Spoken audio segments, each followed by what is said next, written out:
30 day transformation system पर बात करने वाले हैं, जो सिर्फ खोखला मोटिवेशन नहीं बल्कि एक सॉलिड और प्रैक्टिकल ब्लूप्रिंट है। एक ऐसी डीप एनालिसिस जो किसी की भी जिंदगी की पूरी दिशा बदल सकती है। बिना किसी जादू या लंबे चौड़े वादों के सीधे पॉइंट पर आते हैं और समझते हैं कि सच में एक नया और अनुशासित जीवन आखिर बनता कैसे है। तो चलिए एक सवाल से शुरू करते हैं। हमारे हर दिन के मोटिवेशन और रेजोल्यूशंस आखिर फेल क्यों हो जाते हैं? सोचिए थोड़ा। सुबह जल्दी उठने के लिए नए अलार्म सेट किए जाते हैं, ढेरों सेल्फ इंप्रूवमेंट वीडियोस देखे जाते हैं, और हर संडे लगता है कि बस अब कल से सब बदल जाएगा। पर सच्चाई क्या है? महीनों गुजर जाते हैं और कुछ नहीं बदलता। और सबसे हैरानी की बात बताऊं, इसका कारण लेजीनेस या टैलेंट की कमी बिल्कुल नहीं है। असली समस्या इससे कहीं ज्यादा अदृश्य और थोड़ी सी भयानक है। असल दुश्मन है अंदर चुपचाप चलने वाले ये इनविजिबल पैटर्न्स। ये काम कैसे करते हैं? जैसे सुबह बिना किसी डायरेक्शन के उठना, अपना कुछ बनाने के बजाय दूसरों का बनाया कंटेंट लगातार कंज्यूम करना और सबसे अहम कामों को कल पर टाल देना। फिर रात होती है और सोते वक्त एक अजीब सा गिल्ट फील होता है कि यार आज भी कुछ खास नहीं किया। और फिर वही अगले दिन के झूठे वादे शुरू हो जाते हैं। इन्हीं छुपे हुए पैटर्न्स को तोड़ना किसी भी नए जीवन की सबसे पहली शर्त है। और इन्हीं पैटर्न्स को तोड़ने के लिए हमारे पास 6 स्टेप्स का एक क्लियर रोड मैप है। पहले इस छुपे हुए जाल को समझना, डिस्ट्रैक्शंस हटाना, एक नॉन नेगोशिएबल लक्ष्य चुनना, उस चेन को टूटने से बचाना, रोजाना ट्रैक करना और अंत में अपनी कोर आइडेंटिटी को फिर से लिखना। तो आइए इस सिस्टम को स्टेप बाय स्टेप समझते हैं। पहला स्टेप, सारे सस्ते डिस्ट्रैक्शंस को हटाना। अब सुनने में ये बड़ा बेसिक लगता है, लेकिन यकीन मानिए ये सबसे मुश्किल हिस्सा है। मुश्किल इसलिए नहीं कि प्रोसेस लंबा है, बल्कि इसलिए क्योंकि आधुनिक इंसान का दिमाग पहले से ही इन डिस्ट्रैक्शंस द्वारा पूरी तरह हाईजैक हो चुका है। इसके पीछे जो चीप डोपामिन की साइंस है, उसे ठहरकर समझना बहुत जरूरी है। होता क्या है कि जब बिना किसी मेहनत के सिर्फ स्क्रीन स्क्रॉल करके केमिकल रिवॉर्ड्स मिलते रहते हैं, तो दिमाग उसको एक बहुत बड़ी जीत मान लेता है। अब सोचिए, जब दिमाग को बैठे बैठे बिना किसी कष्ट के मजा आ रहा है, तो कोई भी मेहनत वाला काम जैसे फोकस करके पढ़ाई करना या पसीना बहाकर एक्सरसाइज करना लगभग नामुमकिन और बेहद बोरिंग ही लगेगा ना। बात थकान की नहीं है, बात यह है कि दिमाग ने बिना एफर्ट अपना इनाम पहले ही ले लिया है। इसीलिए एक रूथलेसली क्लियर डिसीजन लेना पड़ता है। ये एंडलेस सोशल मीडिया स्क्रोलिंग, घंटों तक बेड पर लेटकर शोज बिंज वॉच करना, जंक फूड खाना, इन सबको पूरी तरह काट फेंकना होगा। जैसे ही ये सस्ते डोपामिन सोर्सेज हटेंगे, ध्यान दीजिएगा, अंदर एक खाली जगह बनेगी। और वही खाली जगह है जहां लौट कर आती है फोकस की ताकत। क्योंकि दोस्तों, एक नई और ताकतवर जिंदगी बनाने के लिए फोकस ही सबसे बड़ी और असली करेंसी है। बिना इसके कोई बदलाव मुमकिन नहीं। दूसरा स्टेप है सिर्फ एक लक्ष्य चुनना और उसे नॉन नेगोशिएबल बनाना। ज्यादातर जो लगातार नाकामी मिलती है, उसकी वजह हिम्मत या काबिलियत की कमी नहीं होती। वजह यह होती है कि एक ही झटके में, एक ही दिन में पूरी जिंदगी को बदलने की नाकाम कोशिश की जाती है।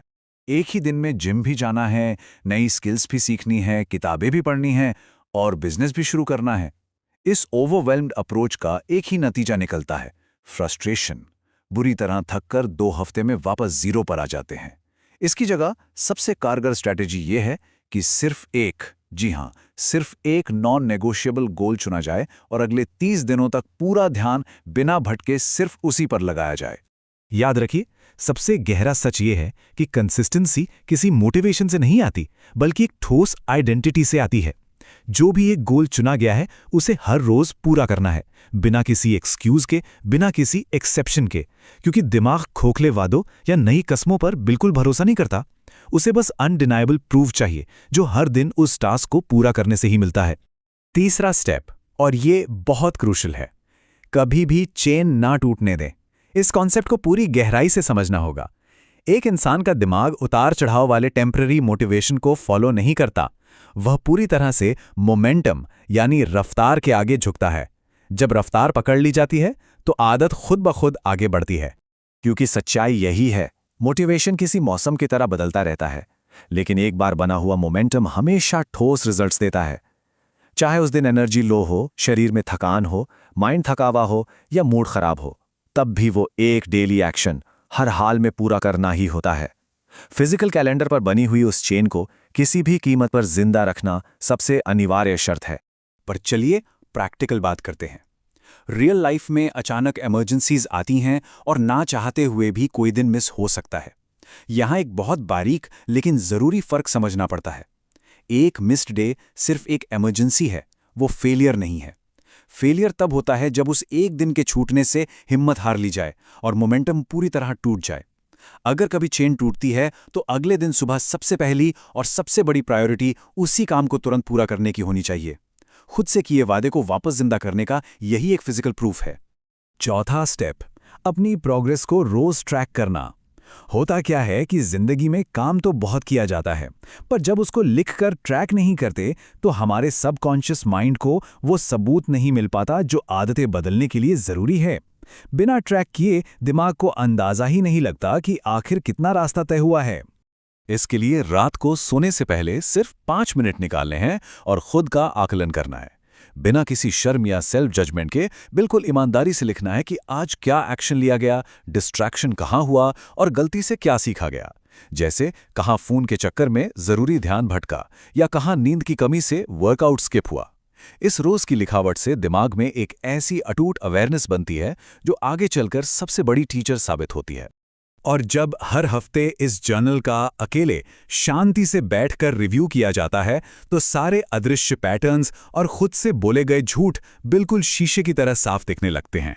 यही इकट्ठा किया हुआ एविडेंस और रिफ्लेक्शन का कॉम्बो एक ऐसी मजबूत फाउंडेशन बनाता है जिससे पूरी आइडेंटिटी जड़ से बदल जाती है।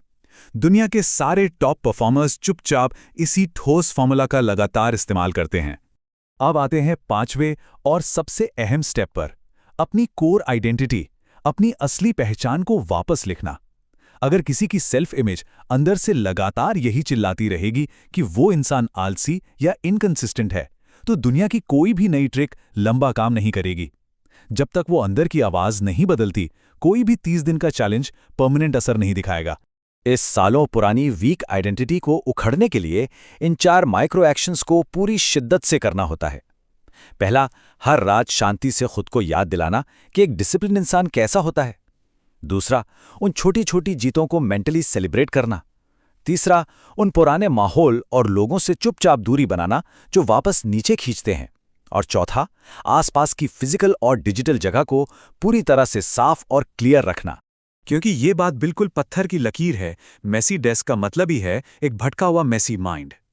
जो लोग और चीजें पुरानी आदतों का लालच देते हैं, उनसे दूरी रखना सबसे लाजमी कदम है। काम करने की डेस्क, कमरा और खासकर स्मार्टफोन की स्क्रीन से सारी डिस्ट्रैक्टिंग ऐप्स को डिलीट करके क्लीन करना बेहद जरूरी है, ताकि आसपास का पूरा एनवायरनमेंट नई और ताकतवर आइडेंटिटी के बिल्कुल अनुकूल हो सके। जब एनवायरनमेंट और आइडेंटिटी एक ही दिशा में चलते हैं, तभी बदलाव लंबा टिकता है। इस लंबे और गहरे सफर के आखिर में एक बहुत कड़ी सच्चाई सामने आती है। अगले 30 दिन तो वैसे भी गुजरने ही हैं, पर ठीक 30 दिन बाद जब आईना देखा जाएगा तो उसमें सिर्फ 2 में से कोई एक छवि दिखेगी। या तो वही पहले जैसा थका हुआ, परेशान और खुद से ही फ्रस्ट्रेटेड चेहरा, या फिर एक बिल्कुल नया, अंदर से स्ट्रॉन्ग और सेल्फ रिस्पेक्टेड वर्जन। और ध्यान रहे, इन 2 रास्तों के बीच दुनिया का कोई तीसरा रास्ता नहीं बचा है। यही आखिरी सवाल एक गहरा और शायद थोड़ा चुभने वाला विचार छोड़ जाता है। इन 30 दिनों के बाद उस आईने में आखिर कौन उभर कर आएगा? क्या वही जो पुरानी आदतों और लगातार चीप डिस्ट्रैक्शंस में फंसा हुआ है, या एक नया, खुद की असल इज्जत करने वाला वर्जन जिसकी बुनियाद सिर्फ ठोस और अनडिनाइबल एक्शंस पर रखी गई है? इनएक्शन और आज ले गए कमिटमेंट के बीच का चुनावी सब कुछ तय करेगा। सोचने का वक्त पूरी तरह खत्म हो चुका है और नई जिंदगी बनाने का ठोस समय इस 1 सेकंड से शुरू होता है। इन 30 दिनों के सिस्टम पर आज और अभी से काम करना ही उस असली बदलाव की शुरुआत है।